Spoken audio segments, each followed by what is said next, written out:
regular board meeting of the Halton Catholic District School Board on Tuesday, May 2nd, 2023. Please note that this meeting is being live streamed and will also be posted on the board's YouTube channel. Before we begin, I want to review a few guidelines and general instructions before the meeting. In order to be recognized, please use the hand up feature in Teams to be automatically placed in queue. Please remember to turn your desk mics on when you speak. Please silence your cell phones, which will ensure that we are not hearing any feedback or causing interruptions during the meeting. And please remember that if you speak when you're not recognized or when you do not have the floor, your mic will be muted. Item 1.1, land acknowledgement, opening prayer, Our Father, and the national anthem. I ask staff to please start us off with the land acknowledgement.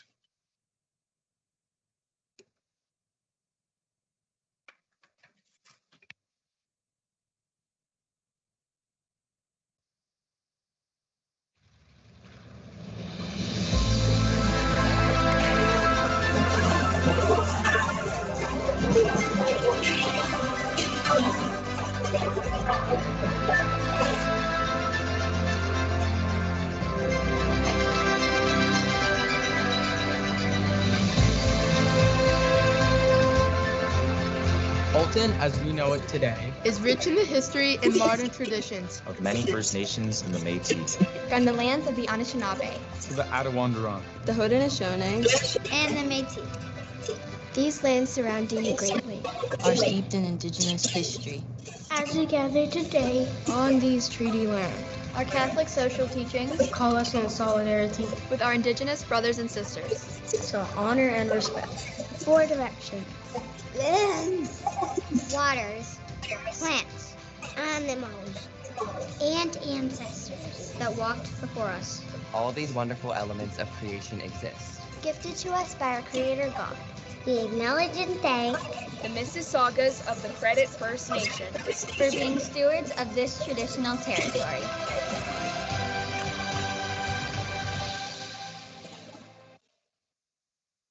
Trustee Kuzma, would you please lead us in the opening prayer, the Our Father, national anthem? Yep, if everyone could just join me in the sign of our faith, in the name of the Father, Son, Holy Spirit, Amen. Loving God, you are always near to us, especially when we are weak, suffering, and vulnerable. That it being Mental Health Week, we pray that you would prevent us from putting distance between ourselves and those struggling with mental illness. That you would grow in us the love we need to take action and to make their struggle our own. We pray that you give us the strength to comfort them, that you give us your wisdom to use our words to bring them up rather than throwing them down, that you give us your fortitude to allow us to defend the powerless, stopping others from contributing to the harmful stigma around mental health. May we, as the HCDSB community, be a healing presence, a safe community, and a strong advocate for people living with mental illness. This week, we celebrate Catholic Education Week across the province of Ontario and in all our schools at the HCDSB. We commemorate Catholic Education Week at this board by playing the 2023 Catholic Education Week theme song.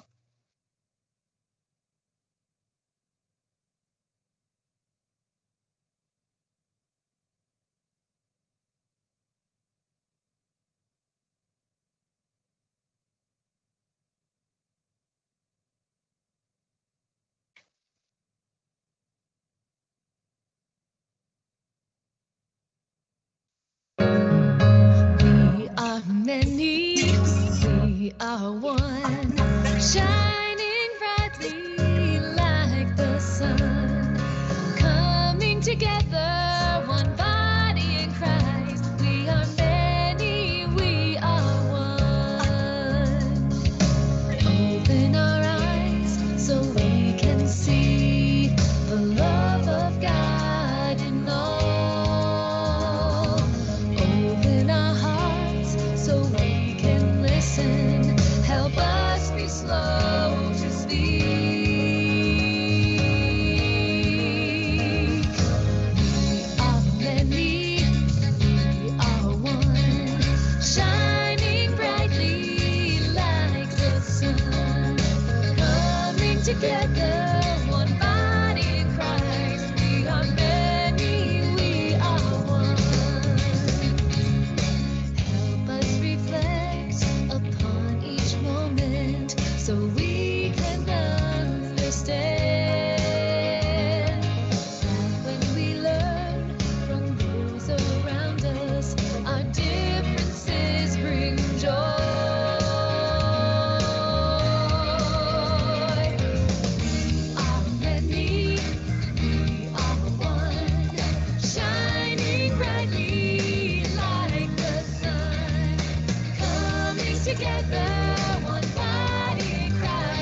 together, one body in Christ. We are many, we are one.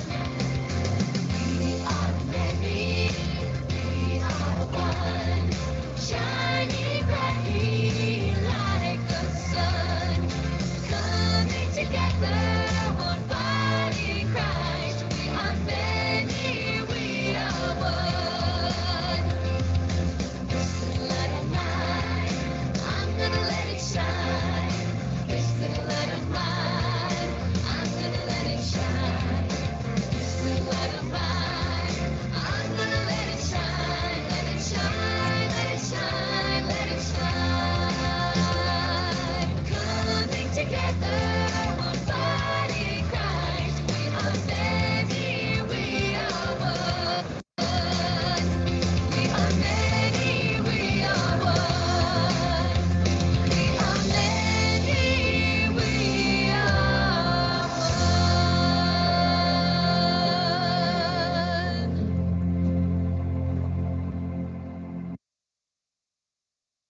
Such a beautiful song. Now, if you could all join me in saying the words he taught us. Our Father, who art in heaven, hallowed be thy name. Thy kingdom come, thy will be done, on earth as it is in heaven. Give us this day our daily bread, and forgive us our trespasses, as we forgive those who trespass against us. And lead us not into temptation, but deliver us from evil. Amen.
Thank you, Trustee Kuzma.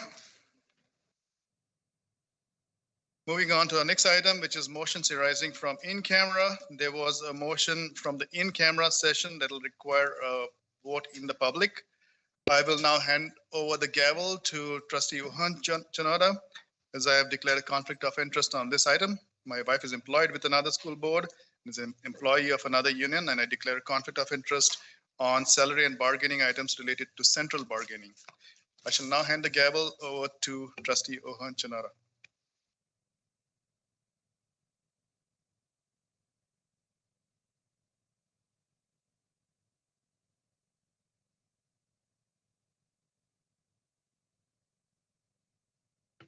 Thank you.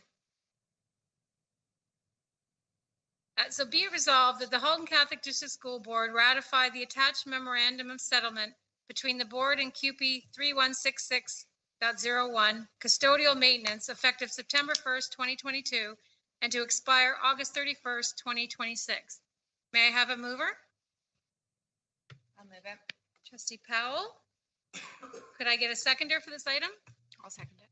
Thank you. Trustee Murphy. There will be no discussion on this motion. We're going to go straight to the vote. Let's say Trustee Carabella. In favor. Thank you. Trustee Powell. In favor. Trustee Kennedy. In favor. Trustee Murphy. In favor. Trustee Saunders. Abstain. Trustee Kelly? In favor. Student trustee Chua? In favor. Student trustee Bowie? In favor. Student trustee Kuzma? In favor. And I am also in favor. So the motion carries. Thank you, everyone.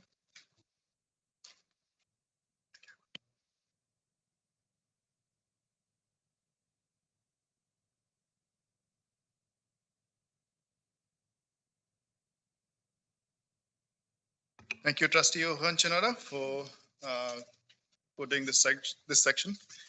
Our next order of business is declarations of conflict of interest. Are there any conflict of interest to be declared at this open session? Seeing none, we shall move on to the next order of business, which is presentations. Item 4.1, faith in our schools. Director Klein, please introduce the presentation.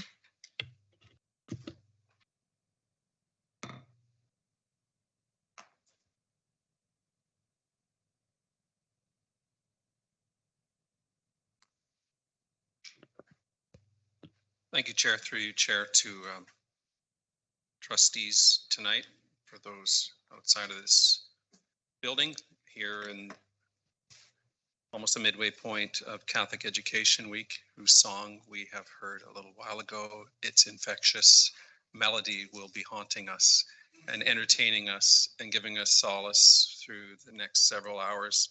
It's so easy to forget that at the heart of what we do in Catholic schools is a message of joy and a message of consolation and a message of hope. And it reminds me once again how blessed I have been for years I won't count or enumerate for you, to be able to say I'm heading off to a Catholic school from the time I was a little gaffer to where I am now. And what I hold true is that sense of joy. I'm reminded of the Bishop's letter, Renewing the Promise, that paints for us really the most recent portrait of what Catholic schools can be. And one of them is a community. Community is the key in their imagery. And one of them is of joy and of accompaniment. So at the heart of what we do is trying to form people, whether they're little ones or bigger ones. We're in the process of formation, and it's a truly blessed responsibility to be able to do that.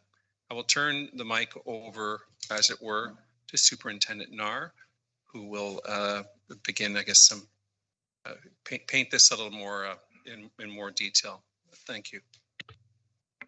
Thank you, and through you, Chair, thank you very much for the opportunity to share with you a little bit about how faith comes to life in our schools and some of the really intentional ways that we try and make this happen for all of our students.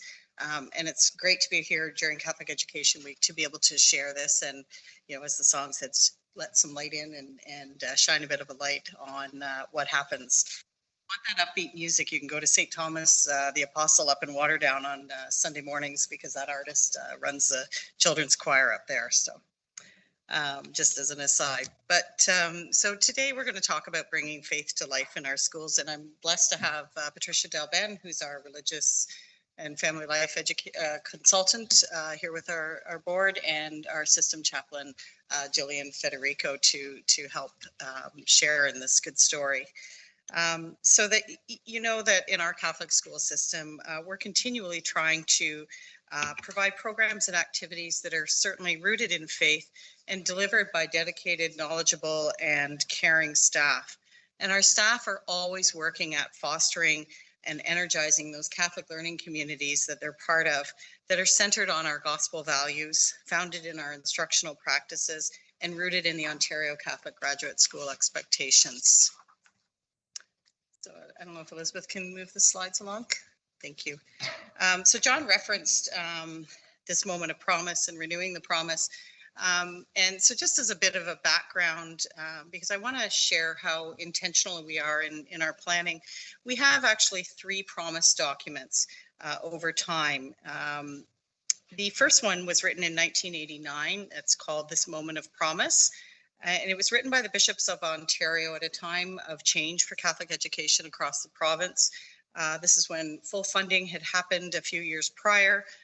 the laity were now becoming the primary educators in our Catholic schools.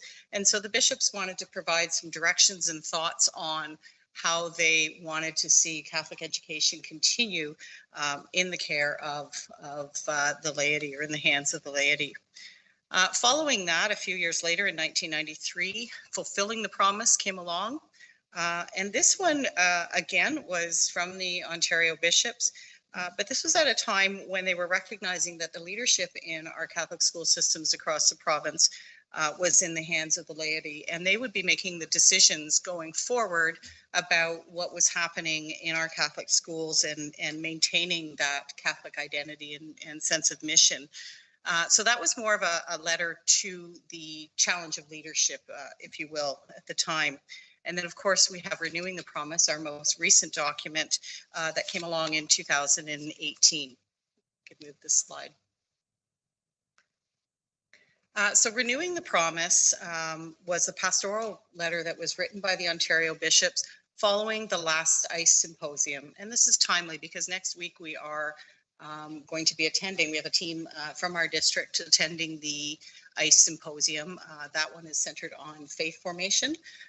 But in 2018, following the ICE symposium, which was a gathering of all Catholic educators and stakeholders across the province, out of that came this letter, Renewing the Promise. And it was intended to strengthen the need for faith formation of students, foster a Catholic worldview, and promote social justice and equity in our schools.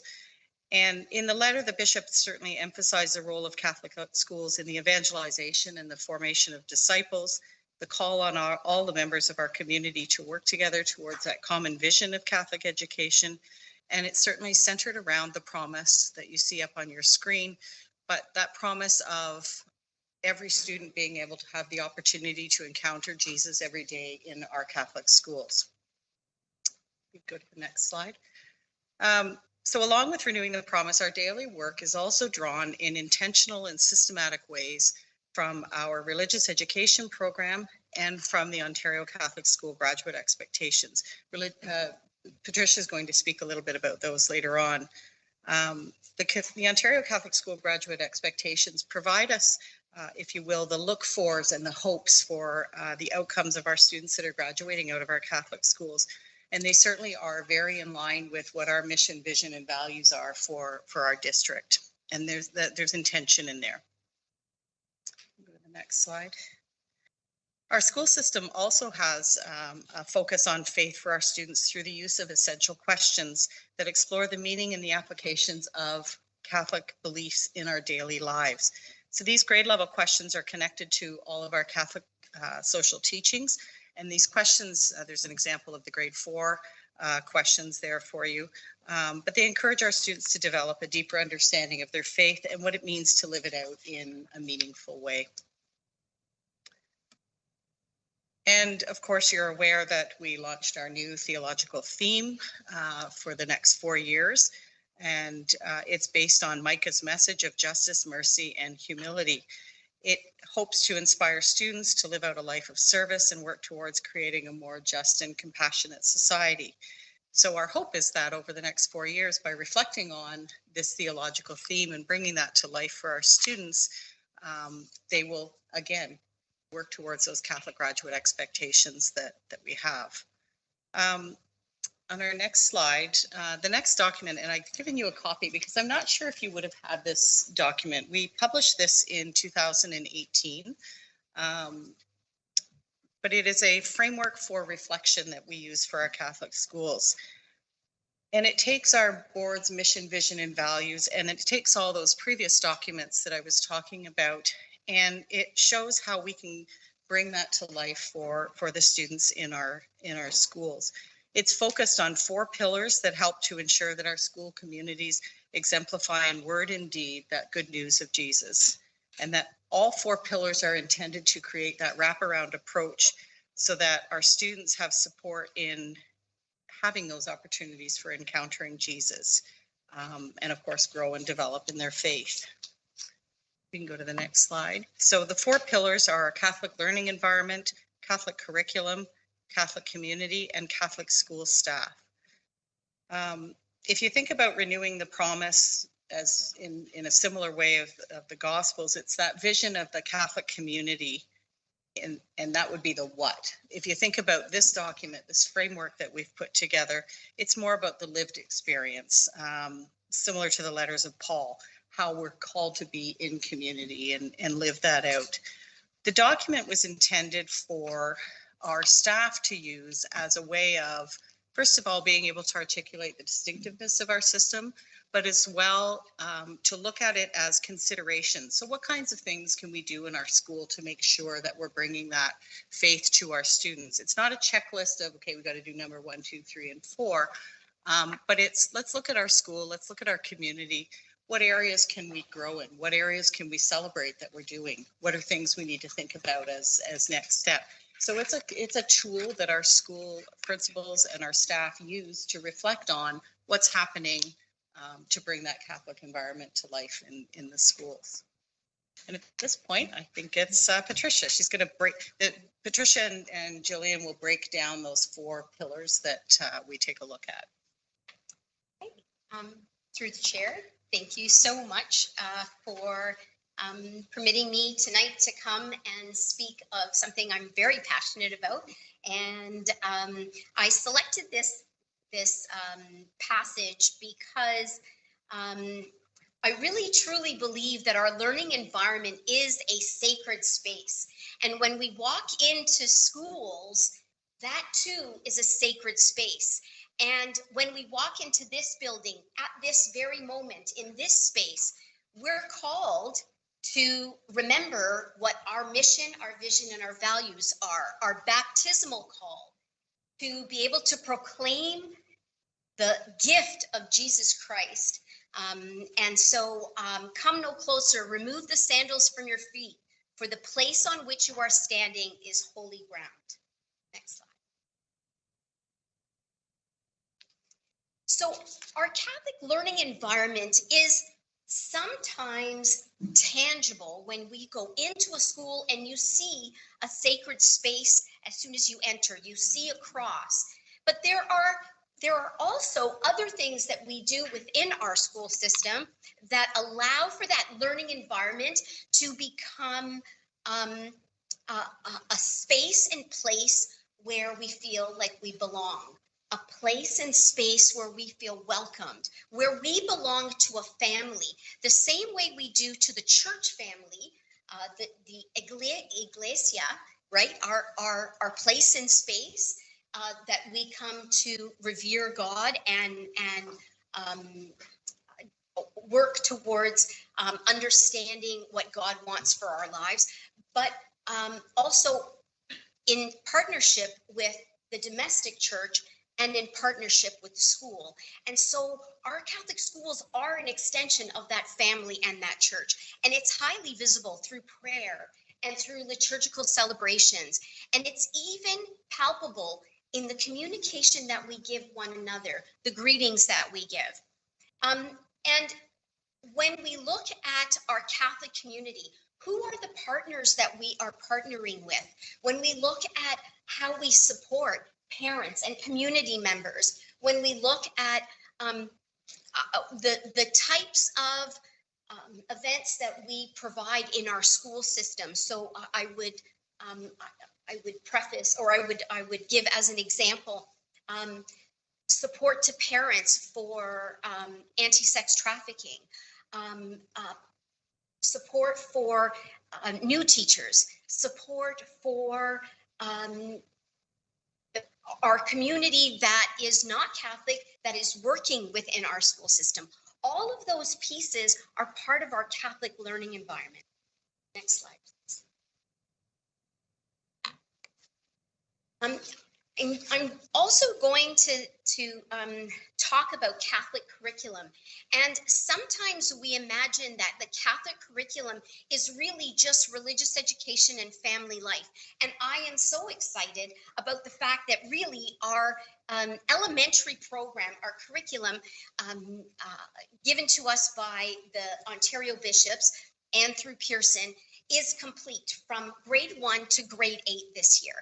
And next year, hopefully, or the following year, we are looking at completing it in its full and wholesome way with kindergarten. But the Catholic curriculum doesn't lie just with religion and family life. It is in all of our strands, in all of our spaces and places.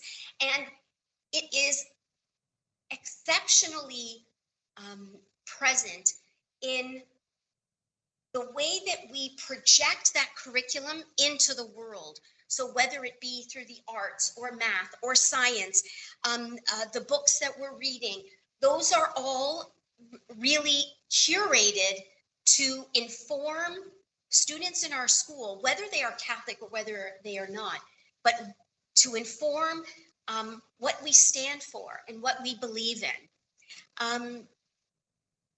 As well, we have lots of support from the Institute for Catholic Education, who supports the family life as well as the religious education. And we also have documents that have come out of the Catholic Curriculum Corporation. I would also say that sometimes we think of this just for kindergarten to grade 12, but I will also add our board is spectacular at supporting educators. We have the Masters of Religious Education program that we fund and send our teachers to. We also have our very own religious education in Catholic schools, additional qualifications. There are so many places and spaces that we have to be proud of. And next slide, please. The liturgical seasons in our schools are just one way that we celebrate, one way that we show what matters to us. Next slide.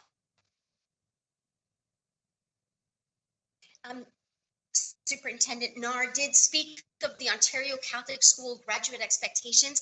And again, they are not only for our students, they are for one another. They are for us and our own growth. And that includes all of the members here as well as our staff. And they are pivotal in understanding what we are called to do. Next slide. These are the two Catholic curriculum documents, but as I mentioned, they are one facet of what our Catholic curriculum looks like at Halton Catholic. Next slide. As I mentioned, the Pearson product goes from grade 1 to grade 8, and there is also a connection with the parish. So the parish has their own types of lessons and plans that they can use that are also in line. It also tells the pastor and the ministers at the parish level where we are week by week, and it follows the liturgical calendar. It is spectacular if you ever get an opportunity to see it. Next slide. These are the secondary curriculum supports, and they were created in partnership with the 29 Catholic school boards, and they too offer a rich experience for Catholics and non-Catholics. Next slide. And I'm going to bring that over to Jillian. Thank you. Okay, I'm very fond of saying that our Catholic faith is the leaven which is meant to permeate every aspect of life in our Catholic schools and our Catholic educational community. We work to foster the bonds between homeschool and parish to create a strong framework to nurture the lives of our students. We recognize that the school also is a place where prayer and worship are part of the flow of the liturgical year and of the life of the community, and we try to emphasize that liturgy is indeed the work of all the people. The word liturgy is a Greek word, or comes from a Greek word, which means the work of the people towards God. And we really encourage our students to see how they are using this work to reach out in response to God, who accompanies us. Next, please. We are a worshiping community. And there are many ways in which we express this seeking of relationship with God. The Mass, the Liturgy of the Hours, celebrations of the Word, prayer services, rosary devotions, standalone prayers from our tradition, student-generated prayers, many ways in which we encourage our students to understand that when they are in a Catholic school, they are part of a community which prays together. Now, I was particularly taken by this enterprise undertaken by a group of students at Corpus Christi Secondary School. For those who are not aware, the labyrinth goes back into the mid-early 13th century at Chartres Cathedral. And it was seen as being a way to pray if you could not go on pilgrimage to the Holy Land. And the intention was to go to the middle of the labyrinth and to there stand still and spend time in meditation. And you're probably aware that Christian meditation is a very much encouraged activity in our schools, and that most of our schools do offer it on quite a regular basis. This particular labyrinth does not follow the Chartres model simply because the chapel at Corpus Christi High School where this was made isn't big enough for a full-size Chartres labyrinth. However, it is an interesting walk, and I hope to get over there to walk this myself, that leads you to the center where there is a heart. Now, you can't quite see it in the picture, but right in the middle of that labyrinth is a heart. And if you stand on that heart, you are looking towards the risen Christ, towards the risen Jesus on the cross right in front of you. And apparently this has already attracted a lot of support from the students in that school, and I think is a wonderful initiative designed and generated by a student at the school and then helped by a number of her peers to put it together. We try to inculcate a consistent life ethic in our schools, which recognizes and values every person as a unique and beloved child of God. Our students have given a tremendous amount of support to the Inspire Hope program, which is run by Halton Alive. And that has been supported by a great many schools with paper flowers and snowflakes, which in turn are delivered to seniors and people who are in long-term care and residences. It's not just a craft activity. The making of these particular items is encouraged to be accompanied by a chance to evangelize our students into recognizing what St. Teresa of Avila taught us, that Christ has no hands but ours. And so that the work of our hands is directed towards making life better in some way for others, especially some of our most vulnerable people. Next slide, please. Now, we have a connection with the Interfaith Council of Halton. I represent the board on that council. And even as our students learn about their own faith, we want them to know about the faith of their neighbors. Education reduces fear and suspicion and fosters inclusion. And we can learn much about our own faith from adherents of particularly the other two Abrahamic faiths. Nostra Aetate reminds us that there is much we can learn from the truths in other faiths. Ramadan, for example, has proved to be a powerful teaching tool to our own Catholic students about the role of fasting, almsgiving, and prayer as part of their faith life. Our church has been very involved in the Truth and Reconciliation dialogue, and it's through learning truth that we can help our students to understand the importance of reconciliation and to involve themselves in it. Wonderful models like Justice Graydon Nicholas and Dr. Rosella Kenosha Meg, who's the recipient of a papal honor, help all of us to understand and teach our role in reconciliation and growth. They also appeal to our theme, justice, mercy, kindness, and humility.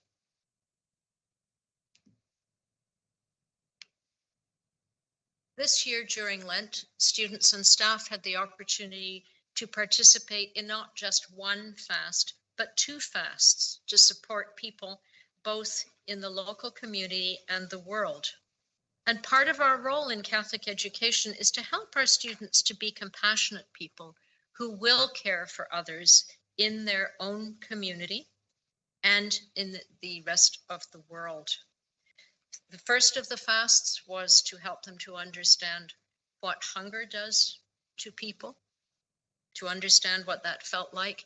And the second, they were allowed the opportunity to give up anything that was particularly important to them for 24 hours, to understand what it can feel like to go without some of the things that we take for granted, like social media or the use of a cell phone, or to curb their unpleasant thoughts about other people, and to use those experiences to then raise money that would go to people in the local community.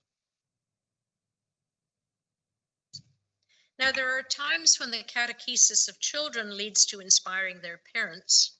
I've had that happen on many occasions where a parent will say, because of what my child was learning, often in preparation for a sacrament, that has brought our whole family back to church because we wanted to learn along with our child. And one of the benefits that Patricia didn't mention is that growing in faith, growing in Christ, also has an online component that parents can access so that they can learn along with their children at home and can feel that they are able to live up to the expectation of the Catechism of the Catholic Church, that they are the primary educators of their children in the faith. Patricia and I worked through Nancy Dinolfo to be able to offer workshops to parents in the CPIC community, particularly around the liturgical seasons, to help them to understand that there are lots of ways, many of them fun ways, in which they can experience the liturgical seasons and celebrate them at home with their children.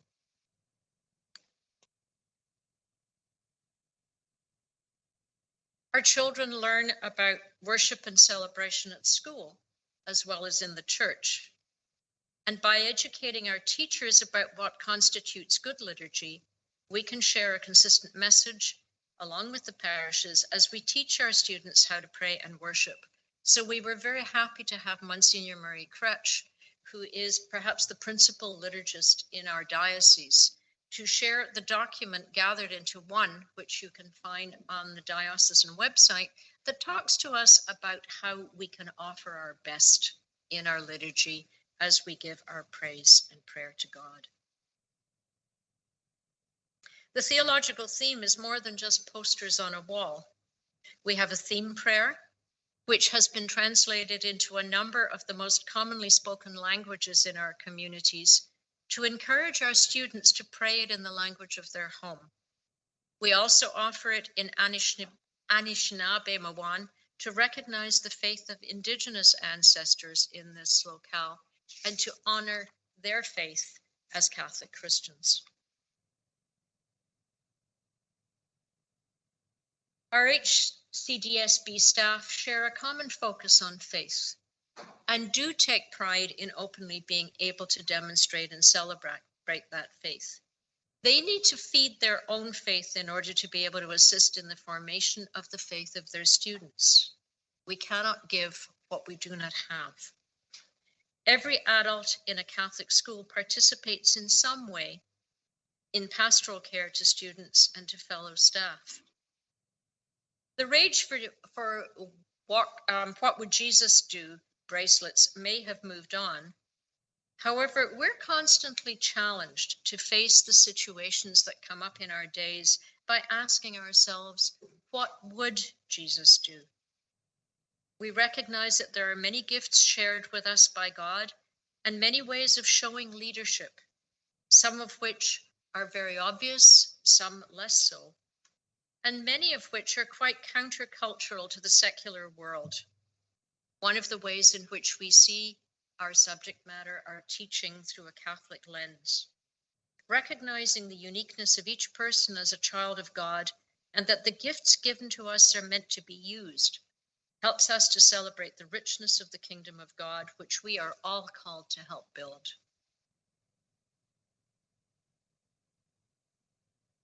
Pope Francis in Laudato Si challenged us to be better stewards of our world. By undertaking studies of God's call to us to be responsible stewards of creation, educators in turn can share this vision with their students. This helps to situate all of us of all ages, along with every other living thing in God's creation. And one of our long-lasting and successful programs is Eco Cafe, which we do in communion with the sisters, the School Sisters of Notre Dame in Waterdown, and also with other members of the community who join us in book studies to further our education in this area. Faith formation and theological education are very important to us in this board. And reiterating that in order to be good catechists of our students, all of us in Catholic education need to be fed spiritually. We offer a mandatory program for administrators each year to help them to be more confident faith leaders. And we also offer a rich compendium of opportunities for all staff to grow in faith. The offerings tend to follow the theological themes so that staff can in turn help their students to break this open more fully. And we're fortunate to be able to offer very rich opportunities for administrators to come away to a quiet place, as Jesus modeled, to share and encourage their own faith growth and that of their colleagues. Here you have two chaplains participating in an AFF session. They nurture both students and staff in our schools, and they share their considerable theological education and talents with all, so that the students and the adults of our board do benefit very much from their leadership. And I'm very proud to say that they are a real team, a team of strength where the sum of is, the whole is greater than just the sum of their parts. And board staff also can appreciate quiet moments at an adult faith retreat. It's at the busiest times, perhaps, that our staff may appreciate most the opportunity for a retreat, at which we give them the opportunity to rest in the Lord, but also to learn some approaches that they can take back to their schools and workplaces, so that everything that we do in adult faith formation is not supposed to just end with the adult, but to give them some material that they can in turn share with their student. And I'll end by saying that prayer sustains us as a community of the body of Christ, and that one of the things that starts my week off very well is the fact that the CEC begins each week with an opportunity to pray together for the gifts, the strengths we need in order to do our job well, to follow our vocation. And we also pray at that time for the whole community. So that's just a snapshot of the ways that we try and bring faith to life in all of our school communities for all of our community members. Happy to take any questions that you may have. Thank you, Superintendent Nair, Gillian, and Patricia Delman. Thank you so much for coming, presenting. I shall now open up the floor to trustees for questions or queries. I see Trustee Kuzma, you have your hand up. You have the floor. Thank you, through you, Mr. Chair. First off, I just wanted to start by saying amazing presentation. Thank you so much. It was incredible to hear all the amazing things our board is doing to promote our faith. First, I wanted to say amazing to see all of the Corpus Christi representation with our students and our chaplain and everything, especially the labyrinth. I go there every day to see the announcements, and it's so cool to see the labyrinth all around the floor. And I also wanted to say how amazing it's been as a student going through our school, and how much of an impact the religious education has had on me over all of the years. Some of the best moments I've had in school have been through this religious education, whether it be the daily Christian meditation at my elementary school, St. Anne, and also any of the engaging, fun assignments that I've done in high school religion classes. Those have always been super fun. And I just wanted to show that from a student who's seen the result of all of this every day in school, how Catholic education really does make a difference in all of the students. I just wanted to thank you so much for that. Thank you, Trustee Kuzma. Up next is Trustee Carabella. You have your hand up. You have the floor. Thank you, Mr. Chair. Thank you for that presentation. It's wonderful. I was remembering when I was in my first term that there was for students in grade 7 that they used to do a bit of an assessment about their religious education. Do you remember that? And I haven't seen it for a while, and I was wondering if we're still doing that or trying to see the level of their knowledge and where they're at understanding our faith. Do you remember that? Thank you. Superintendent Nar or Patricia? Yeah. Still been through the chair. Yes, we did. And it was decided 4 years ago. Well, first of all, because we were in the pandemic. So the grade 7 ceased to be presented that year and the following year. And since then, because we have an approved product from the bishops, that the teachers and administrators and superintendents actually saw the fruits of labor. And because we already have assessment and evaluation at the school level, that the questions on that grade 7 test were actually they were not in line with the new curriculum. And so, and they were knowledge-based and not, and didn't have application communication and thinking and inquiry the same way we would imagine them to be today. Trustee Carabella, you have a follow-up? Yes, so that, are you saying that they are assessed now with this new curriculum? Yes, they are. Okay, wonderful. Thank you. Thank you, Trustee Carabella. Up next is Trustee Murphy. You have your hand up. You have the floor. Thank you. And through you, Mr. Chair, to whomever can answer, thank you for the presentation. It was great.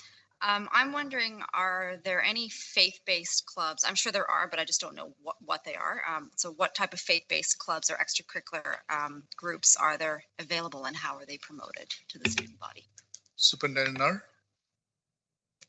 Bit of that, not knowing what each school does, because every school has different things. Sometimes they have liturgy clubs, so schools will have groups of people that come together and plan different liturgies and bring things to life in their school. Some schools will have rosary clubs, some schools will have Christian meditation in clubs.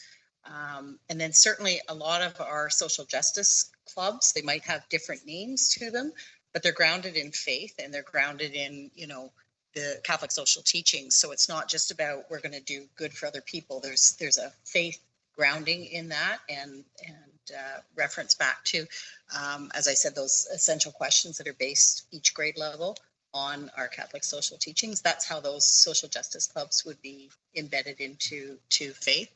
So there's all kinds of different committees that school or clubs that schools would have running, but I couldn't speak to specific ones in each school because they would all be different depending on the students. Some would be student-centered and student-initiated, and some would be staff-initiated. Follow up, so there's nothing that there's no sort of board directed groups. Everything's just left to each individual school. Is that how it works typically? For extracurriculars, yeah. Okay, thank you. Thank you, Superintendent Nar. I do not see any other trustees' hand up. Trustee Carabella, I see your hand up now. Yeah, go ahead. Thank you. Thanks. Another question. I have a few, but so I was wondering about the Rosary Apostolate that used to take place in our schools, and has there been any other way, I think, or could we get an explanation of why it was stopped? And I think the emphasis was to bring the parish into the schools to help that parish school and home. So has there been any good results with that, with volunteers coming in and praying the rosary with children? Superintendent Nar? Certainly. So many of our schools would have a rosary club. Teachers would run a club where they would come together at lunch or at different recesses and have a rosary club. And certainly that form of prayer is also included in our curriculum. I'm not sure which grade level it's introduced in, but it's throughout. So it comes through both in the curriculum and the class time, if you will, but as well in some of the clubs. It's not mandated everywhere. We can't really mandate which clubs happen because it's all relative to what the community needs, but it is, I think, finding great success. Sure. Through you, Mr. Chair, I know that we still do have Rosary Apostolate groups going to some of our high schools. I was discussing this with one of our chaplains as recently as last week, and that they will generally go in during the lunch hours and chapel and offer the opportunity, often to students, to make their own rosaries and then to learn to pray. life experience. Thank you, Trustee Carabella. Your next question. Well, just to follow up in that, so sometimes ladies ask me, oh, they remember doing that and they'd like to be involved in that. So would I be able to direct them to go to the school and see if there's a Rosary Club there that they could participate in, or is it through the parish that they would ask? So I would say that if people are interested in volunteering in the schools, they would be approaching those particular schools. You know, and it's up to the principal and the staff, because you need staff sort of sitting with that, right, and fitting those things in. But certainly, we're always welcome to have volunteers in that and to reach out to the schools. Thank you. Thank you, Trustee Carabella. I see a few other hands up. Trustee Saunders, you have your hand up. You have the floor. Yeah, I just wonder if you could describe how are we bringing parishes into the school? Do we invite the priests in to say mass, or because I know when I was talking to one of the parish priests, he says he wanted to sort of have more involvement or interaction. So I'm just wondering if you could just let me know how do we do that? Superintendent Nar? Sure, thank you, through you, Chair. So there's lots of different ways. Our principals are sort of the first contact, or that first connect with our parish priests. And in most of our schools, I would say that our principals set up a meeting usually around this time of year with parish priests to start planning what are next year's liturgical events, what are the things, you know, when are the graduations, when are the different events that we'll do. And they kind of set up a calendar and a bit of a pastoral plan with the school. And you know, some of that is up to the priests, how much they've got on their plate and how much they can come in.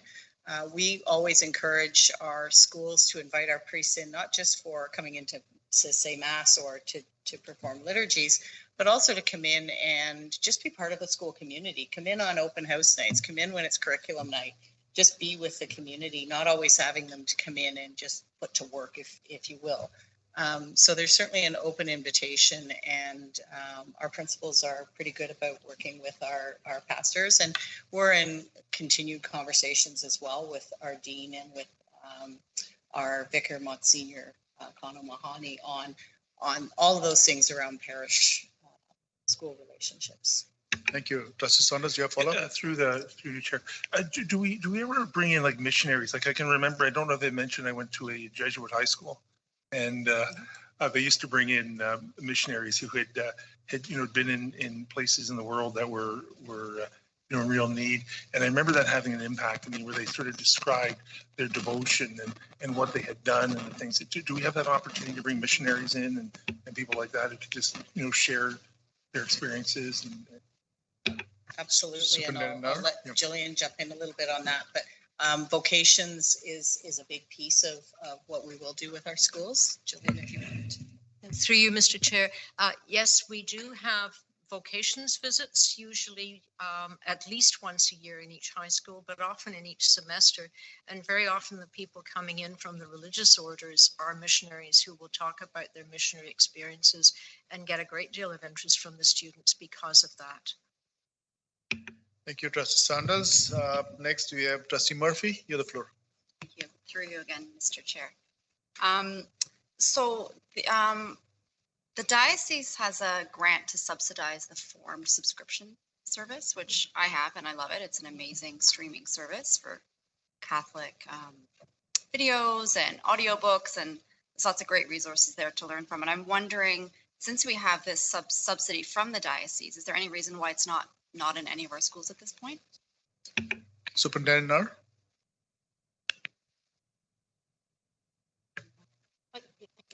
Okay. Through you, Mr. Chair. We were approached by Formed, and because there are limitations as to the use of Formed in classrooms, it would primarily be for adults to use for personal use. And since we are attached to the parishes already, Jillian and I spoke about whether it was duplicating a cost. And so not that we didn't want it in our schools, it has copyright issues. And so the use of any of those videos in schools would be a copyright infringement unless we purchased thousands of dollars, which was not financially feasible. Thank you, Trustee Murphy. Follow. Yeah, I'm not really quite understanding that. I'll have to look into that a little bit more because I know that there are other boards using it successfully. So I'm not sure if like the chaplain just has access to it and does a presentation showing a video, if that would not infringe on any copyright. So we actually cannot show the videos unless we purchase the full rights. Okay. And so you can, and so as a parishioner, I have access through my diocese. Right. So as a Catholic educator, I still have access through my diocese, but I can't use it in my classroom unless the school board purchases a very large and substantial product, which we at that time could not. Okay, but is it possible? Because like there is a pretty good subsidy. So is it possible to have a pilot at one high school to see how it goes and see if it's worth it before investing in the entire board? I think it would be feasible. It would be feasible if we were looking at its use in a classroom. And I think that is the stipulation. If it's for faith formation, then it would be through the diocese. And certainly I have had, because you and I did have a conversation, so I have talked briefly with Monsignor Khan about it. He's certainly aware of it. I think it's fairly heavily US content. He wasn't sure if they were looking at adding some Canadian content. But my next step with that is to follow up with, I think it's Christina Mind of the diocese that knows more about it. So that's on my to-do list of things to follow up on. Thank you. Thank you, trustees. I see no other hands up. So, Trustee Murphy, you have a question? Okay, go ahead. And through you, Mr. Chair. I just had a question about mass attendance. So obviously it's been a few years since our students have been to mass. And I understand that there are schools that obviously don't live within walking distance of their parish, and therefore there's transportation fees that go with that. And so I'm not sure how it works, if it's parents are paying for it or we're paying for it. And so I guess my question is, how can we get our kids to mass? Because I know that they haven't been going. Superintendent Nard. So I think all of our schools work in conjunction with both their school councils and with the parish priest around what's the most feasible, because some of our schools are quite large and it's quite expensive to bus everybody over. And in those cases, a lot of times the pastors are saying, we'll come to the school, we'll come to you, we can have mass wherever we're gathered, we can have mass. So the schools individually work that out with their school councils. And some schools are fortunate to be within walking distance and they can do that. But for others, logistics around size and timing of getting everybody over there when the priest is one person who can come over and celebrate mass with the entire community. So again, it's about listening to, in that community, what works best. So the principals work with both the parents in the community and with the pastors to sort through what works best for having mass at the schools. Thank you, Trustee Murphy. Trustee Caravella, you have your hand up again. Okay, you have the floor. Go ahead. Okay, last one. I particularly like all the Catholic graduate expectations. And the one that resonates with me is the responsible citizen who gives witness to Catholic social teaching by promoting peace, justice, and the sacredness of human life. I was hoping you could tell us here and promote what the Culture of Life Committee is doing in the school and how they're bringing the pro-life message, the tenet of our faith, the sanctity of life to the schools and their students. Thank you.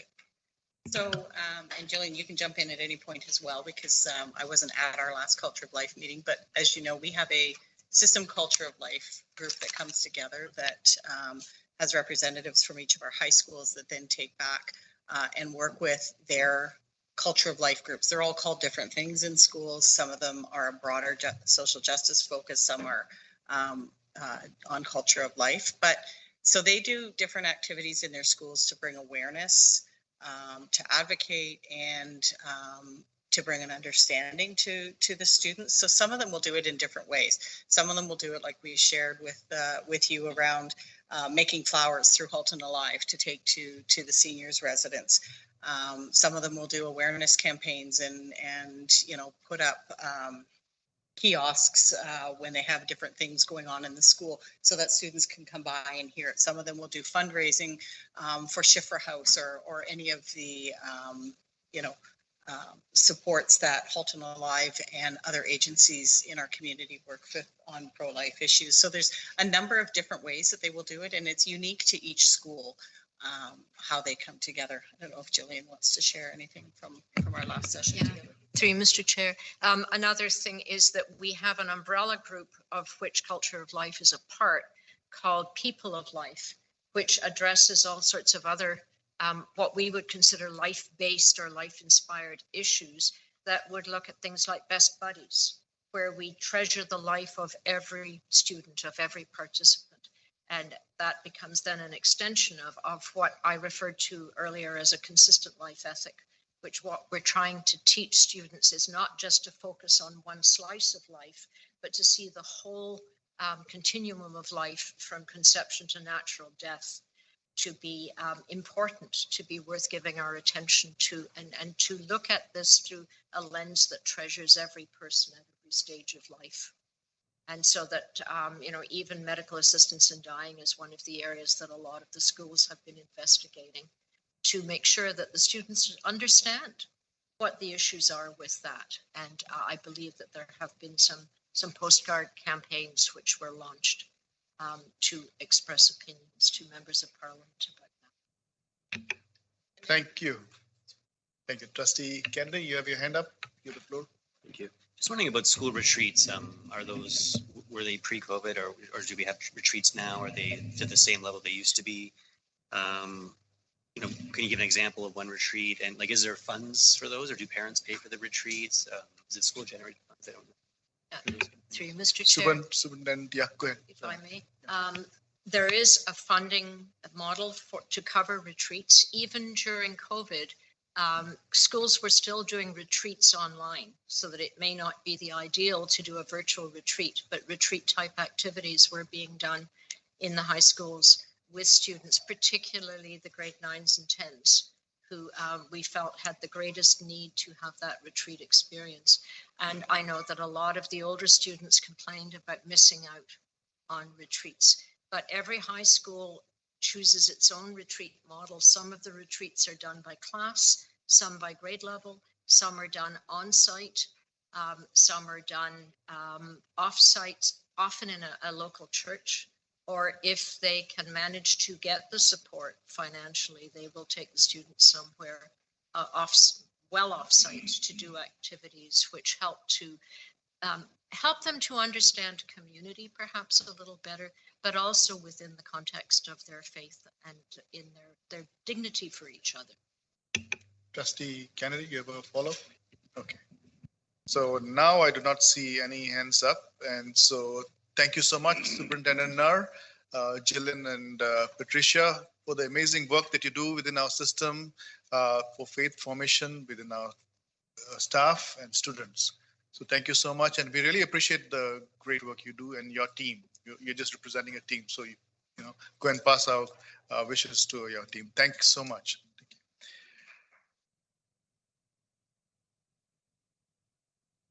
Thank you. Moving on to our next order of business is delegations. There are no delegations tonight. And we move on to the next order of business, which is consent agenda items. The following items have been agreed upon at the agenda approval to stay on the consent agenda. Item 6.1.1, which is the minutes of the April 18th 2023 regular board meeting. There's just one item there. Rest of the items are 6.2 is noted items. There will be a single motion to approve the action items, and there will be no discussion. I will read the motion. Resolved that the Halton Catholic District School Board approve consent agenda item 6.1.1, minutes of the April 18th, 2023 regular board meeting on May 2nd, 2023 as submitted. May I have a mover for this item? I'll move it. Moved by Trustee O'Hearn Chanara, Looking for a seconder, please. I'll second it. Second by trustee Powell. I'll take it to a recorded vote. Trustee Ohan Chanara. In favor? 1 second. Trustee Murphy. In favor. Trustee Saunders. In favor. Trustee Kelly. Look back. Trustee Chua. In favor. Trustee Bowie. In favor. Trustee Kuzma. In favor. Trustee Carabella. In favor. Trustee Powell. In favor? Trustee Kennedy. In favor. Okay. Trustee Kelly. We have 6 in favor, none opposed, no abstention. The consent agenda carries. Moving on to next order of business will be action items. Item 9. There is a notice of motion from the previous board meeting. Trustee Agnew is not present at this board meeting with a motion. So we shall move this action item to the next board meeting in order to deal with this item.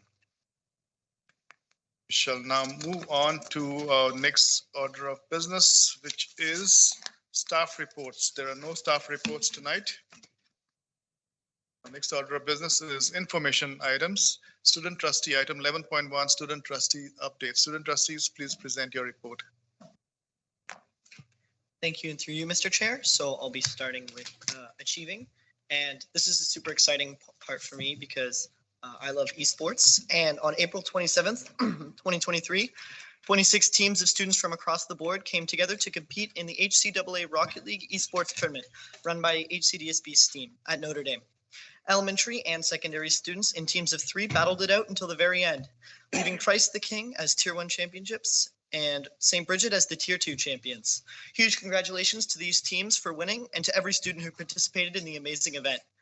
We actually went to this event, the student trustees, and it was super cool to see all the kids from every level and all of the people, all of the teachers, all the staff. It was super amazing to see, and I'm super excited to see more of these events in the future.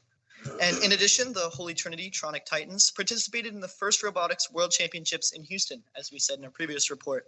And while they didn't win, they took home the Gracious Professionalism Award, one granted to the team that best represents the teamwork both on and off the field.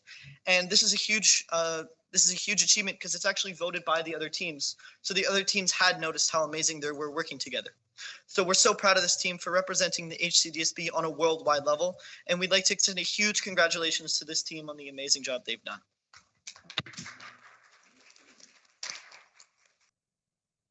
Yeah, super huge shout out to our students and Mr. Kovacs, our STEAM consultant here at the HCDSB. He is such an amazing person. And on to our believing section. So this week is Catholic Education Week, if you all didn't already know. This week we celebrate the amazing contributions our staff, teachers, trustees, and support staff make each and every single day, providing quality Catholic education for all of our students here in the HCDSB.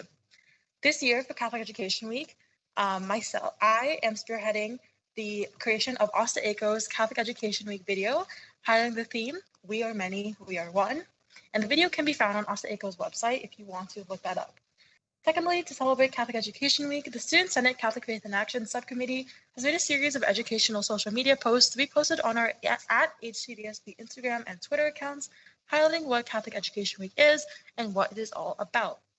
And finally, tomorrow, May 3rd, 2023, is Ontario Catholic Student Youth Day. Trustee Bowie and myself and Trustee Kuzma are helping to facilitate faith formation and Catholic leadership for students across the province in partnership with Asta Eco and OCSTA. We're excited to see the many HCDSB students to attend tomorrow.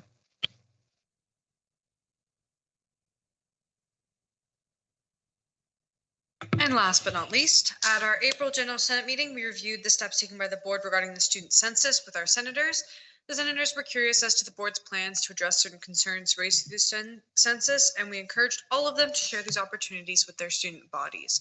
At Loyola, I had the honor of attending an event called Weaving the Braid of Unity. It was an amazing event on Earth Day for our students, families, and community members that highlighted the many connections between our Catholic faith, our relationship and connection with our Indigenous communities, and our stewardship of the environment. I was honored to be a volunteer, and the event turned out amazing. We had many community members attending, participating in community cleanups, sessions on Indigenous knowledge, and learning run by Grandmother's Voice, drum and dance circles, and an artisan fair. As well, we hosted a workshop led by 101 Dewagons, where we helped make drums, strikers, and leather bags to commemorate the victims and impact of residential schools. It was incredibly fulfilling, enriching, and impactful day. Thank you, student trustees, for your amazing report. I shall now open up the floor to trustees for questions. And I see Trustee Kennedy, you have your hand up. You have the floor. Thank you, through you, Mr. Chair. Just wondering, through to Trustee Bowie, can you give an idea of some of the concerns maybe like that were the highest priority? And there's three main ones, but was safety one of them? Just wondering. Trustee School safety? Bowie? Yeah. I would say safety wasn't necessarily a specific concern brought up. The three things that were highlighted were, sense of belonging among to LGBTQ plus students, the high rates of students with disabilities that said that they didn't feel as though they belong. And also one thing that we had a conversation about was students who don't have access, like the socioeconomic indicators. We did have a lengthy discussion about that and sort of what supports the board has in place for students who don't have access to internet and broadband and technology at home. Trustee Kennedy? Okay. Trustees, do we have any other questions for our students? Seeing none, thank you, student trustees, for your report. And there's so much going on in our schools, and thank you for bringing a student voice back to the table here. So with that, we shall move on to item 11.2, information item, Director's Report. Director Klein, could you present your report? Thank you, Mr. Chair. I'm going to share my screen here. I have the next 2 pages of the report, and I realize that Superintendent Lofts has about 400 pages after me, so I'll try and make this. I just realized that. I'll try and make this quick. Hold on. Perfect.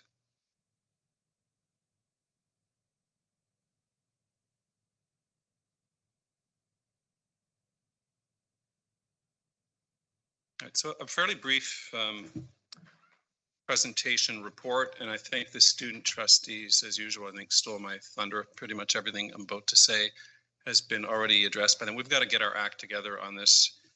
For the record, mine was done first, so I do want to say that. Again, fairly straightforward. We're looking a quick again update on the multi-year strategic planning, where we are with this. Adult Faith Formation Annual Retreat for HCDSB staff. And then Catholic Education Week, of course, which is the week we're in right now. The MYSP committee recently met on April 26th of this year. Research and Development Services shared a presentation that detailed relevant and varied data.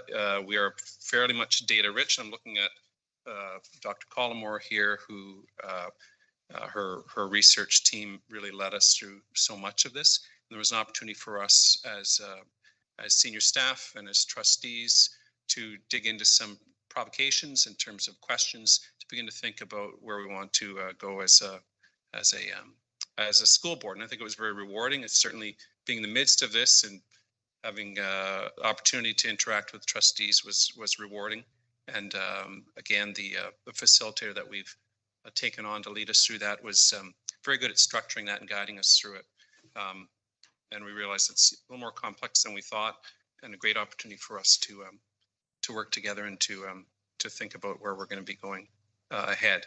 We're going to be moving forward to consultation phases as well over the next several weeks. And that will take many formats and many forms. We began to identify certain key areas I think we'd all agree on in terms of those from whom we'd like to get some feedback, such as SEAC and CPIC and others.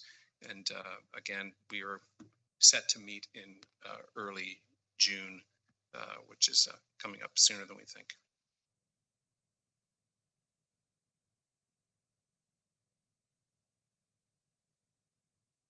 One of the things that was touched on in the presentation we had earlier in terms of our work to form Catholics was touched on again, was adult faith formation. One of my, I'm dating myself, favorite books in terms of, I guess, leadership is Covey's book, 7 habits, and one of them you'll probably remember, I see nodding heads, is the sharpening the saw, and that is we can't take for granted, certainly in our faith, that we kind of have it all. We are continually moving forward, sometimes stumbling forward, and one of the benefits and the graces of being in a Catholic school system is that we are provided opportunities to engage in faith development. And we certainly know as Catholics that there are many ways of doing that, many rich veins of spirituality that our faith tradition has. I just want to highlight one that came up recently, not least of which is because some people in this room were part of it, and they were really raving about how that was a wonderful and rewarding and enriching retreat. So we had 50 staff participate in the annual board retreat. That was at the Carmel Spiritual Center in Niagara Falls. Incidentally, often we think about faith development and we think we're fairly teacher-centric in school boards, but this is not necessarily open to, it was open to anybody in this regard. The retreat's theme was faith journey towards truth and reconciliation, and it was led by Rosella Kinoshameg, and she again is from one of our reserves here. She's from Manitoulin Island, and she's currently co-chair of Our Lady of Guadalupe Circle with Archbishop Murray Chatelain of the Archdiocese of Keewatin-Lepas, which is pretty much on the edge of Manitoba and Ontario. I mean, not far from where Trustee Saunders hails from. Rosella led the staff in discovery and dialogue about how, as non-Indigenous Catholics in Canada, most of whom were there were non-Indigenous in Canada, we can understand more deeply the spirituality of Indigenous people who are Catholic, and how we can work together in the truth and reconciliation process.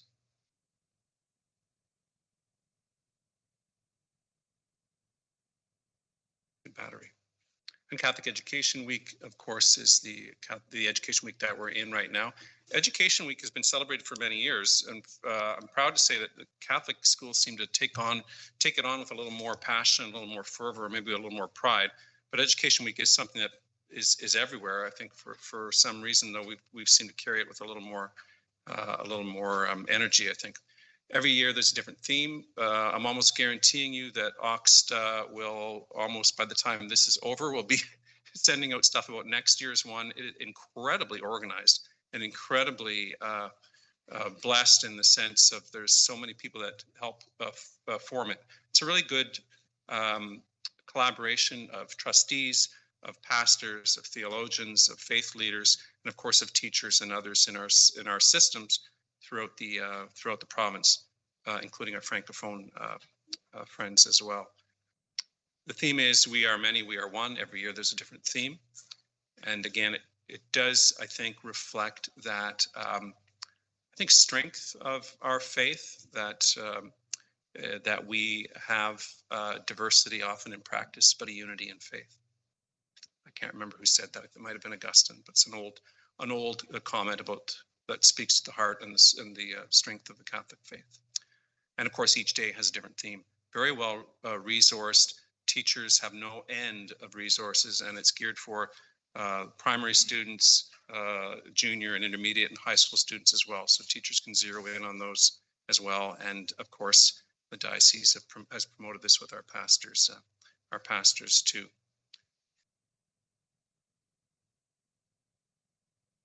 C'est tout. If there's any questions, I'd be happy to. Thank you, Director Klein. Trustees, do we have questions for Director Klein? Yes. Thank you, Director Klein. I see no hands up, so thank you for your report, and thanks for the good work being done in our schools. With that, we shall move on to the next information item, 11.3. Release of the 2023-24 grants for student needs. Superintendent Lofts, please present your report. Thank you, Mr. Chair. Excuse me, everyone. Good evening. Please find attached the 23-24 budget estimate release of the 23-24 GSN report. As Director Klein mentioned, it's quite the lengthy report. Not so much the narrative per se written by staff, but we included all the documentation that we received relating to the upcoming GSNs as well as the priority and partnership funds.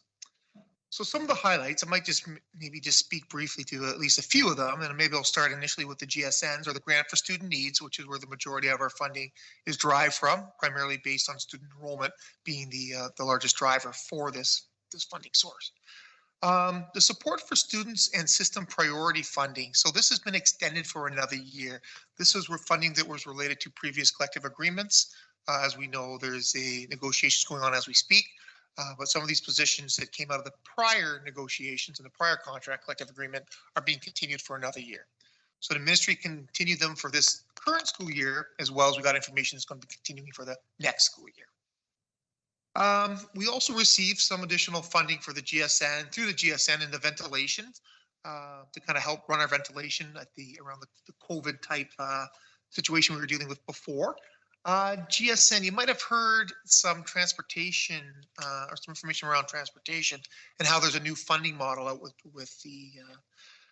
respect to transportation. Unfortunately, as a result of it, our funding has actually gone down slightly.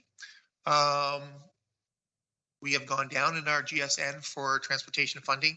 The ministry has committed to keeping it at least the same as the prior year, which at least is helpful for us.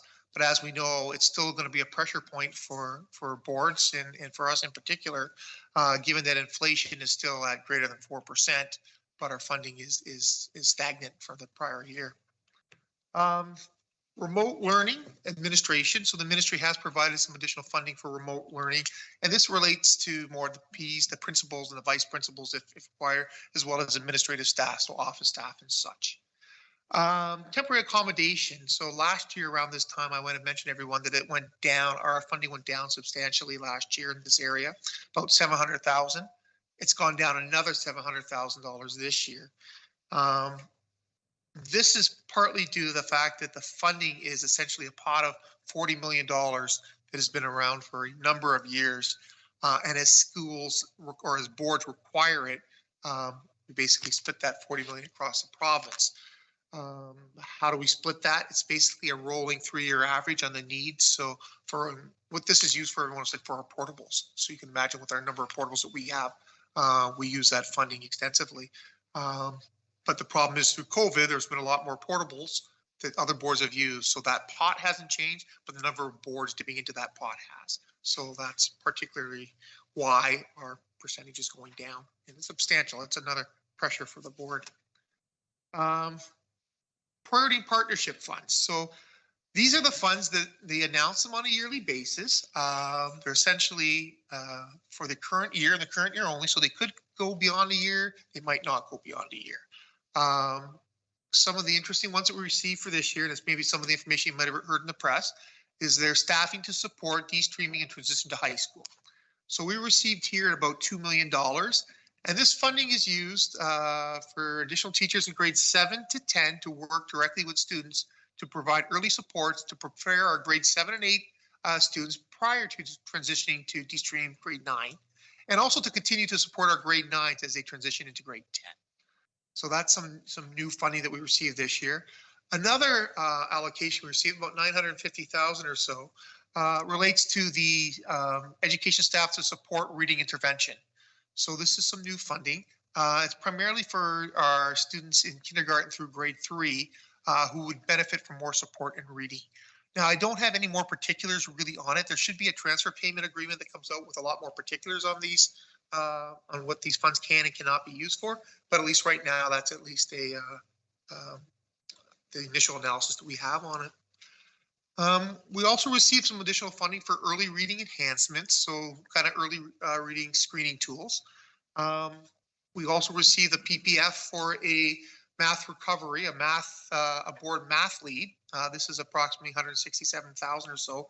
And really that funding is to support a superintendent level position for the board to kind of inform, monitor, provide timely reporting with the progress that we're doing with respect to the math curriculum. And as well with, again, with on the focus in math, we also have additional money for some digital math tools that's available to us. some substantial grants that are not continuing this year that we had in our current year. So current year being 22-23 that we're not getting in 23-24. The COVID funding, that was about 5.4 million. That's not continuing next year. And you might remember we had the PPF tutoring money. So we received about 1.6 million or so for last year and another 1.6 million for this current year, 22-23. That is no longer continuing into the upcoming school year. That's kind of about a quick summary of a lot of information that we received in that report, at least on some of the larger items and some of the larger impacts we're going to have as a system for the upcoming school year. More information will follow as we keep getting into it and really seeing what the impact is to us as a school board directly. Thank you, Superintendent Lofts. Trustees do have questions. Trustee Saunders, you have a hand up. You have the floor.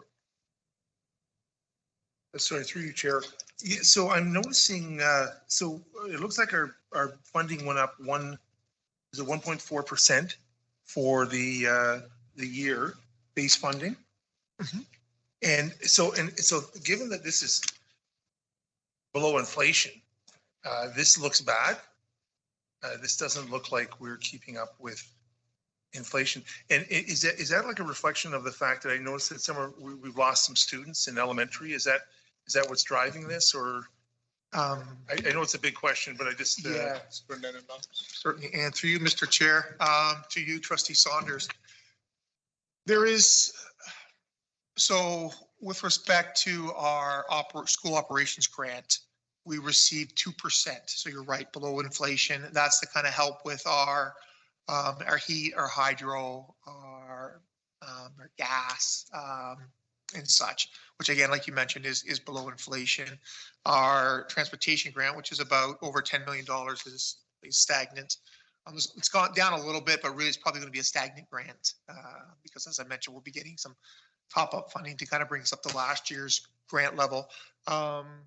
We've lost 5.4 million in COVID funding, which was part of our allocation for this current year that we're no longer receiving next year.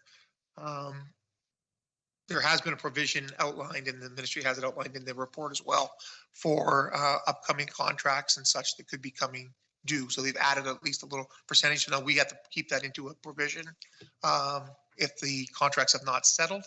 So that will be money that we'll have to provide and put into our statements that it's a provision that we haven't received the collective agreement for. So to answer your question, the funding is definitely from what we received is below what we have for the inflation it's currently at, which I believe is about 4.3% right now, which is getting better, but it's still been growing over the last couple of years too, right? As we know, it was 8.9 or so, and around that 8, almost called it 8% to be conservative. And those are pressures we have. They're significant pressures. Trustee Saunders, you have a question? Yeah, through you, Chair. The EDCs, I know we're working through the process. Are we anticipating an increase in that? Where are we going to land in that? And I know that there are opportunities with that to use, that as some of the interest coverage on the properties we bought. Again, another big question, but do we look good in that area? Are we moving? Superintendent Lofts? Through you, Mr. Chair, through to you, Mr. Trustee Saunders.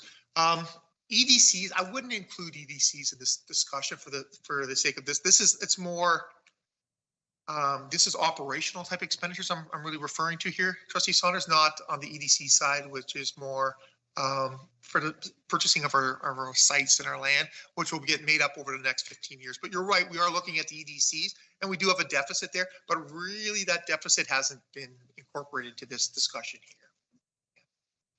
Thank you, Trustee Saunders. Up next is Trustee Ohonchanana. You have the floor. Thank you. Through you, Mr. Chair, to Superintendent Lofts.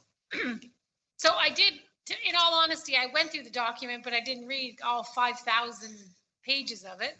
So for the new student transportation funding, the note that you said that it's less than it was before, is there a way just to give me a little more fulsome about what the changes are in the funding? But overall, we're getting less. Yeah. It's based on the new model, right? Yeah, go ahead. Through you, Mr. Chair, to Trustee Hohenzollern. It is less. It's about 100 or so thousand less right now than what we have currently, which makes it challenging because we do have contracts that are tied with our providers tied to inflation. So it does make it very challenging in that area.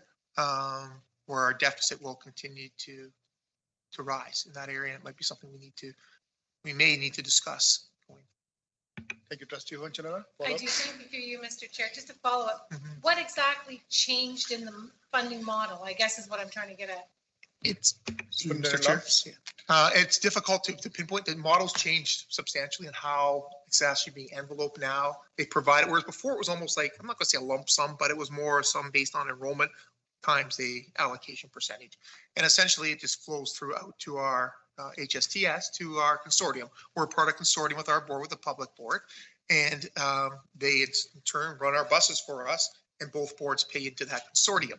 There was a little additional funding here and there for training and things like that.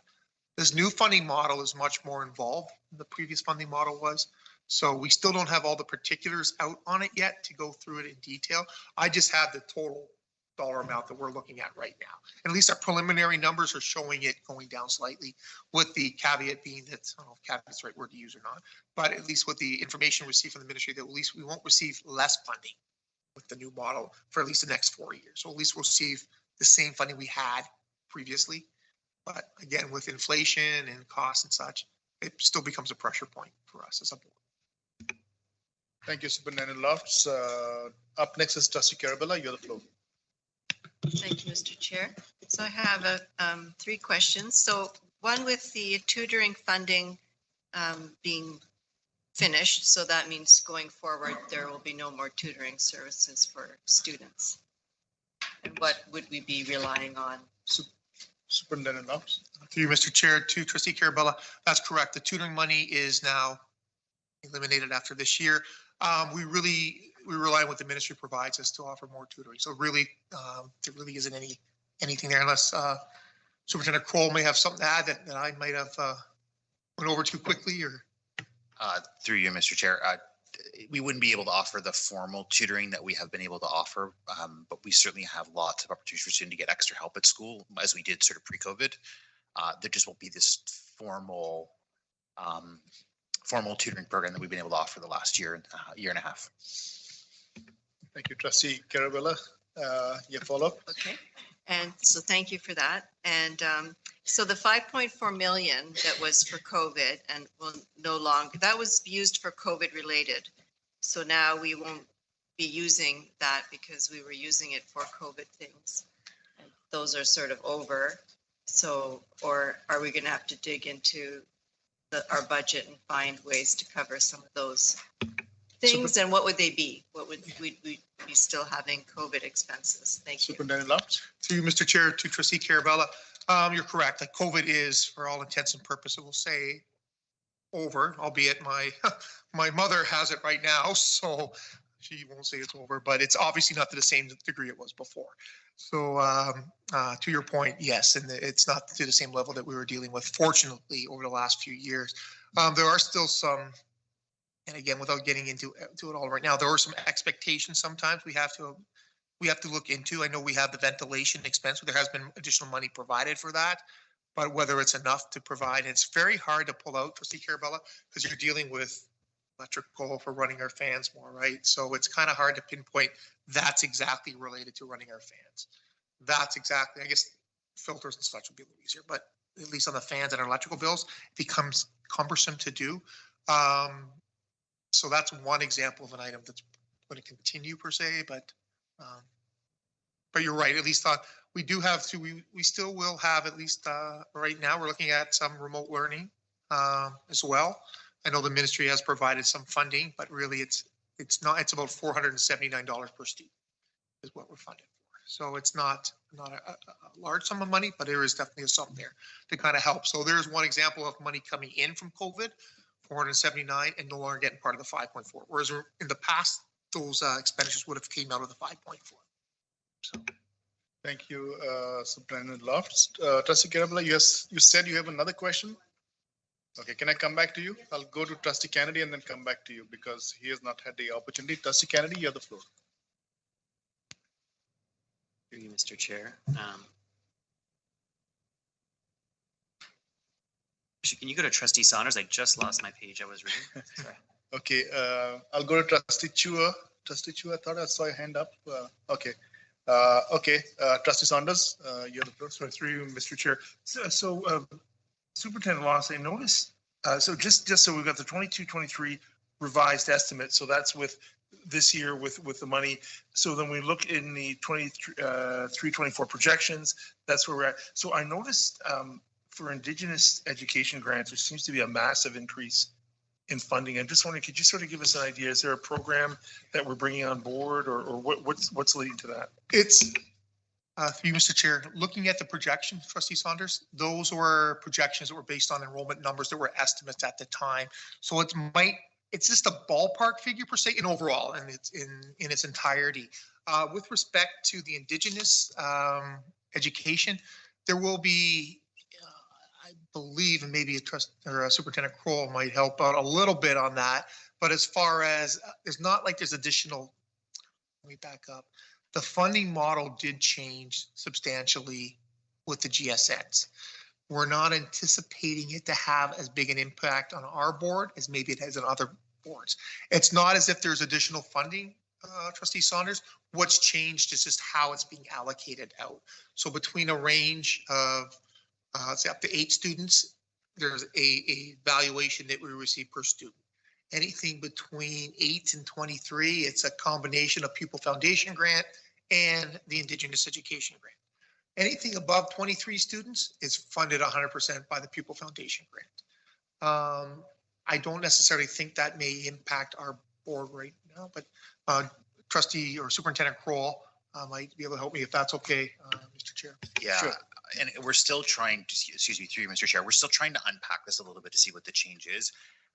What the ministry had been doing for years was trying to incentivize boards to offer courses which we wouldn't typically be able to run, right? Which didn't have enough student requests to generate those courses being run because they couldn't financially afford to run a course at 8 or 9 students.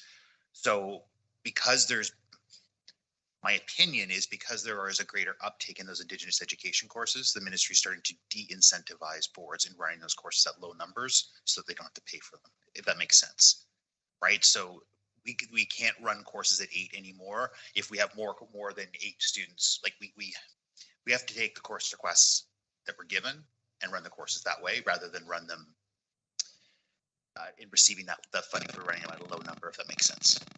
We're still trying, Aaron and I are still trying to understand ourselves. It's all new information. Thank you. Trustee Saunders, you have a follow-up? Sorry, so Superintendent Loss through you, Chair. So it says 1.536744 million. So is that, am I to understand this is like money that was in other places that's sort of been gathered now here? So we've lost somewhere else and now they're showing up here. Superintendent Loss? Through Mr. Chair to Trustee Saunders. Not necessarily, no. So just going off memory, you're looking at the projections again, right? So that 1.56, yeah, that model's changed, Trustee Saunders, from when that would have been done. So those, I'm pretty sure they would have changed. How they did the calculation before when we submit all our information. So I don't see how they being the ministry calculate those numbers. And I know that changed substantially from how the model was before and how it is now. So I don't know exactly, to be honest, the impact on us. Thank you, Trustee Saunders. I shall move Trustee Kennedy. Are you ready? Your question? Good. Go ahead. Thank you, through you, Mr. Chair. Just to follow up on that comment about can't run courses with 8 students. Was that part of the decision for the grade 11 English course, where it's a pilot project but will be really across the board in 2025? There won't be the English that we had in the past. It would just be the one course. Superintendent Kroll? Yeah, no, the short answer is no, through you, Mr. Chair. Sorry, through you, Mr. Chair. The short answer is no. We've intended for curriculum reasons to implement that as the mandatory course. We weren't looking to take advantage of any funding that the ministry was providing. It's meant more to provide so what it will look like going for our board is other Indigenous education courses we'll be able to offer if we can generate, let's say, 8 students that are interested. But the way the ministry funding has changed, we wouldn't be able to access that lower rate or sort of more funding to run more sections, if that makes sense. Thank you, Trustee. What was the attendance at the course before it was like when we initially piloted it? What was the take up rate? Through you, Mr. Chair, it depends school to school, to be honest. So I know some schools that have had as high as 16, others that will have it as low as 8. Again, it's being run as an elective right now, so it's a course that students have to elect to take rather than a mandatory course, which is why we're looking to sort of pilot it as a mandatory course going forward. Thank you, Trustee Kennedy. I shall go to Trustee Carabella now. My question might be a little simple, Mr. Chair, but knowing the information we got today and the good work that we try and do, is there hope that next year we would have a balanced budget? Thank you. Again, I'll pass this to Superintendent Lofts. And through you, Mr. Chair, we're looking into it now, Trustee Carabella. So there's always hope. There's a lot of challenges, as I mentioned in it. So we're definitely working towards that. That is our goal every year, is that. It becomes much more difficult in a declining enrollment environment than what we're in right now. So we don't anticipate that changing for next year. We can anticipate at least right now, and that's what's in the projections as well. Declining. Thank you, Trustee Carabella. You have another question? Thanks. Trustee Kennedy, I will come back to you. I'll go to Trustee Ohonchanada first because you're not head of law. Go ahead. Through you, Mr. Chair, Superintendent Lofts. And it's just a comment, and I know you're going to do it anyways, but because this is a massive document and needs time to digest and unpack, please feel free if you'd like to bring back some snippets to help us understand more fully the situation we're in. I'd be welcome to hear that. I don't know about my colleagues, but for me, for sure. Thank you, Trustee Ohonchanada. Just so that you know, it's coming. There's going to be another board meeting for this one. Okay. You're reading my mind. Moving back to Trustee Kennedy, you're the floor. Just briefly on transportation, through you, Mr. Chair. So transportation funding has gone down. Would that affect more of, say, sports teams going to different schools, or would it affect the daily commute into the school? Superintendent Lofts. Yes, thank you. To you, Mr. Chair, to Trustee Kennedy. It wouldn't per se impact the sports teams because that's typically funded out of the sports itself under school generated funds. It would, how it impacts us as a board is our day-to-day transportation. So what I mean by that is the morning pickup, the evening drop off. We also do like transportation for, we have some optional programming that's currently transported as well. So it impacts, all that adds up to our allocation, and then how we spend that allocation is where the deficit would come from. Trustee Kennedy. Through you, Mr. Chair, the math recovery plan, is that part of the better Schools and Student Outcomes Act? Is that why that's there? And will that person, it'll be, I guess, an SO, we'll have a new SO. Will they have a staff like as part of this new Better Outcomes Act for ethics, math, reading and writing, back to basics program? Superintendent Lofts. Through you, Mr. Chair, to Trustee Kennedy, I don't necessarily have that information available right now. How it's going to, it's pretty new right now. Even like usually there's a transfer payment agreement that comes out with these kind of situations. And right now all the information and what the transfer payment agreement has, it in itself is 10 to 15 pages long with all the particulars on how each fund is or what the requirements for the spending and expenditures for each allocation is.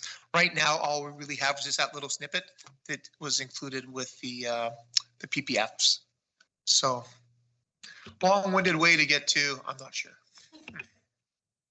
Thank you, Trustee Kennedy. Thank you, Superintendent Lofts. I see no other hands up. This is still work in progress, and stay tuned. You're going to have another meeting to discuss this in a wholesome manner. So with that, we shall move on down to the next information item, 11.4 OCSTA update. Trustee Ohonchanada, could you please present your report?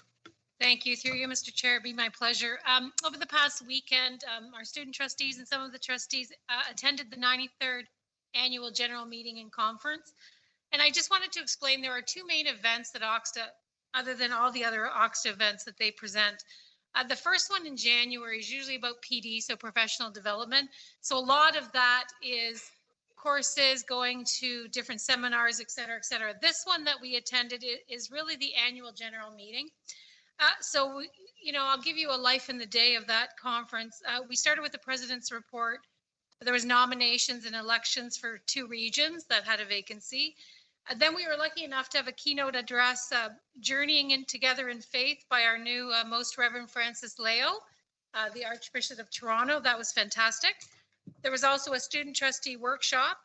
Then we had a resolution session, and I'll be very proud to announce that all 4 of our board's resolutions that we brought forward were moved and passed unanimously. So moving on to Oxta. So that is fantastic.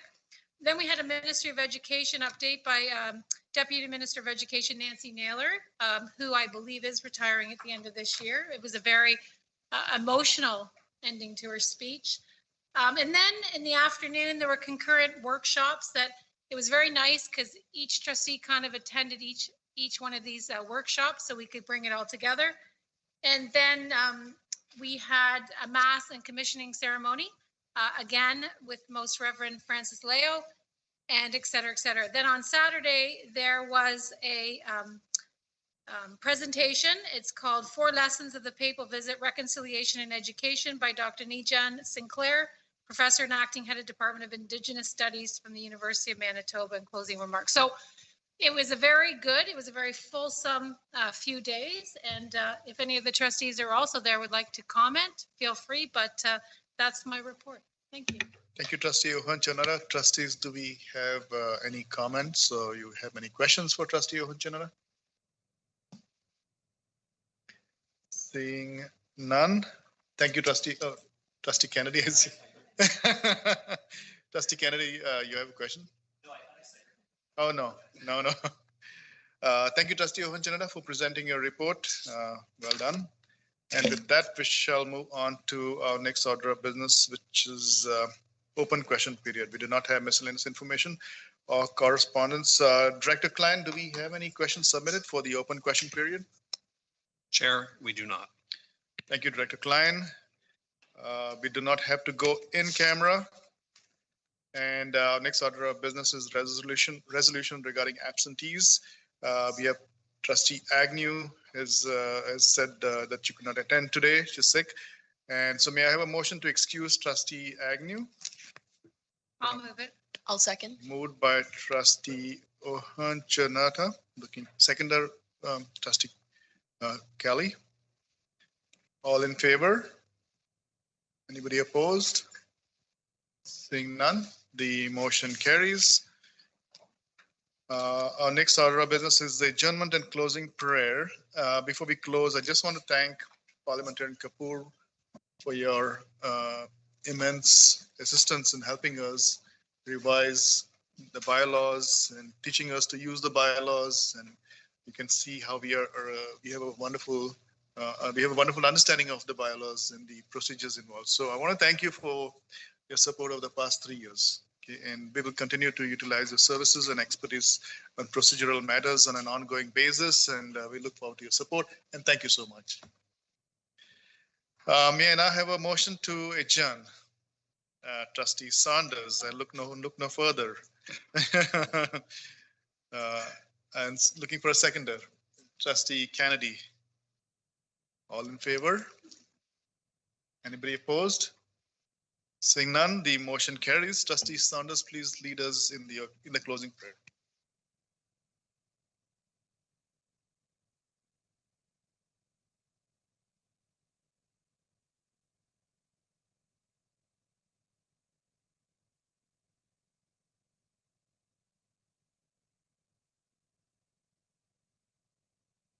Thank you, Trustee Saunders, and thanks for a great meeting. Good night.